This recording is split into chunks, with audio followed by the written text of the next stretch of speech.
ಇವತ್ತು ಒಂದು MLC delegation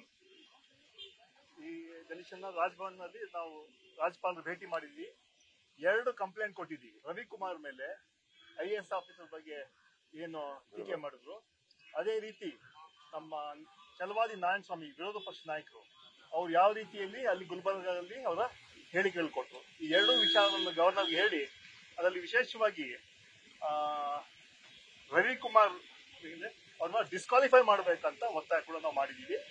ಅದೇ ರೀತಿ ನಮ್ಮ ನಾರಾಯಣಸ್ವಾಮಿ ಅವ್ರ ಮೇಲೆ ಡೈರೆಕ್ಟ್ ಹಿಮ್ ಟು ರಿಸೈನ್, ಯಾಕಂದ್ರೆ ಅವರು ವಿರೋಧ ಪಕ್ಷ ನಾಯಕರಾಗಿ ಬೇಜವಾಬ್ದಾರಿ ಹೇಳಿಕೆಗಳು ಕೊಟ್ಟು ಒಬ್ಬ ಮಂತ್ರಿ ಮೇಲೆ ಪ್ರಿಯಾಂಕ್ ಖರ್ಗೆ ಮೇಲೆ ಏನು ಆರೋಪ ಮಾಡಿದ್ರು, ಯಾವ ರೀತಿ ಮಾತುಗಳನ್ನ ಹೇಳಿದ್ರು, ಅದು ನಾಯಿ ಅಂತ ಒಂದು ಮಾತನ್ನು ಹೇಳಿದ್ರು. ಅದರಿಂದ ಅವ್ರಿಗೆ ಅವ್ರ ವಿರುದ್ಧ ಅವ್ರು ಡೈರೆಕ್ಟ್ ಮಾಡಿಬಿಟ್ಟು ಅವ್ರು ರಾಜೀನಾಮೆ ಕೊಡಬೇಕಂತ ಒತ್ತಾಯ ಮಾಡಿದ್ದೀವಿ.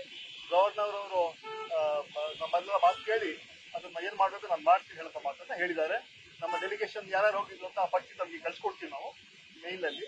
ಅದ್ರ ಮೂಲಕ ನಮ್ಗೆ ವಿಶ್ವಾಸ ಇದೆ ಈ 2 ನಾರಾಯಣಸ್ವಾಮಿ ಮತ್ತೆ ರವಿಕುಮಾರ್ ಮೇಲೆ ಆಕ್ಷನ್ ತಗೊಳ್ತಾರೆ ಅಂತ ನಮ್ಗೆ ವಿಶ್ವಾಸ ಇದೆ, ಗವರ್ನರ್ ತಗೊಳ್ತಾರೆ ಅಂತ.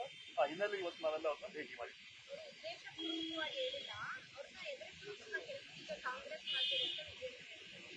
ನಾಚಿಕೆ ಆಗಬೇಕು.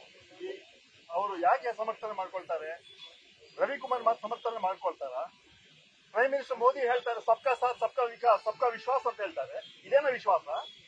ಒಬ್ಬ IAS ಆಫೀಸರ್ನ ನೀವು ಪಾಕಿಸ್ತಾನ ಬಂದಿದೆ ಅಂತ ಹೇಳ್ತಾರಲ್ಲ, ಅವರ ಹೇಳಿಕೆ ಎಲ್ಲರೂ ಖಂಡಿಸಬೇಕು. ಅದೇ ರೀತಿ ನಾರಾಯಣಸ್ವಾಮಿ ಅವರು ವಿರೋಧ ಪಕ್ಷ ನಾಯಕರು, ಒಂದು ಘನತೆ ಗೌರವ ಇರುವಂತಹ ಒಂದು ಪೋಸ್ಟ್ ಇರೋರು, ಅವರು ಮಂತ್ರಿಗೆ ನಾಯಿಗೆ ಹೋಲಿಸ್ತಾರಲ್ಲ, ಸರಿನಾ? ಈ ಮಾತನ್ನು ಗವರ್ನರ್ ಕೂಡ ಒಪ್ಕೊಂಡ್ರು. ಅವ್ರು ಹೇಳಿದ್ರು, ನಾನು ಅವ್ರು ಬರುವಾಗ ಹೇಳ್ದೆ ಸರಿಯಲ್ಲ ಅಂತ ಹೇಳೋ ಮಾತನ್ನು ಕೂಡ ಗವರ್ನರ್ ಹೇಳಿದ್ದಾರೆ. ಅದರಿಂದ ಇಂಥ ಹೇಳಿಕೆ ಇವರು ನಮ್ಮ ವಿಜಯೇಂದ್ರ ಅವರು ಯಾರನ್ನು ಸಮರ್ಥನೆ ಮಾಡ್ಕೊಳ್ತಾರೆ? ಪ್ರೈಮ್ ಮಿನಿಸ್ಟರ್ ವಿರುದ್ಧವಾಗಿ ಮಾತಾಡ್ತಾರೆ ಅವರು. ಪ್ರೈಮ್ ಮಿನಿಸ್ಟರ್ ಹೇಳಿಕೆ ಕೊಡ್ತಾರೆ, ನಾವೆಲ್ಲ ಸೇರ್ಸ್ಕೊಂಡು ಹೋಗ್ತೀವಿ ಅಂತ ಹೇಳಿ ಮಾತು ಹೇಳ್ತಾರೆ. ಆದ್ರೆ ಇವ್ರು ಮಾಡೋಂಥ ಕೆಲಸ ಅದೊಂದು ದುರಂತ ಅಂತ ಹೇಳ್ತಿದ್ದಾರೆ.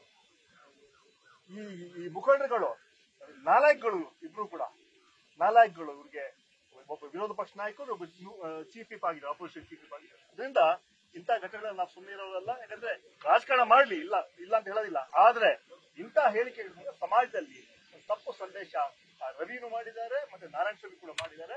ಅವರು ಅಪಾಲಜಿ ಕೇಳಿರ್ಬೋದು, ಆದ್ರೆ ಹೇಳೋದೆಲ್ಲ ಹೇಳ್ಬಿಟ್ಟು ಅಪಾಲಜಿ ಕೇಳಿಸ್ ಆಗತ್ತಾ?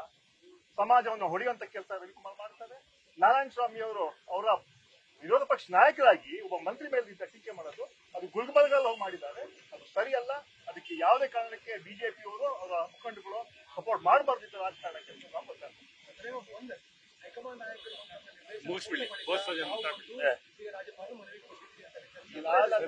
ಬೆಳಿಗ್ಗೆ ನಾವು ಟೈಮ್ ತಗೊಂಡು ಮಧ್ಯಾಹ್ನ ಮೇಲೆ ಸಿಜೋಲ ಕರ್ತಿದ್ರು. ಬೆಳಿಗ್ಗೆ ಟೈಮ್ ತಗೊಂಡು ನಾವು ಫಿಕ್ಸ್ ಮಾಡಿದ್ವಿ. ನ್ಯೂಸ್ ಫಸ್ಟ್, ನಿರ್ಭೀತಿಯಿಂದ ನಿಮ್ಮ ಪರವಾಗಿ.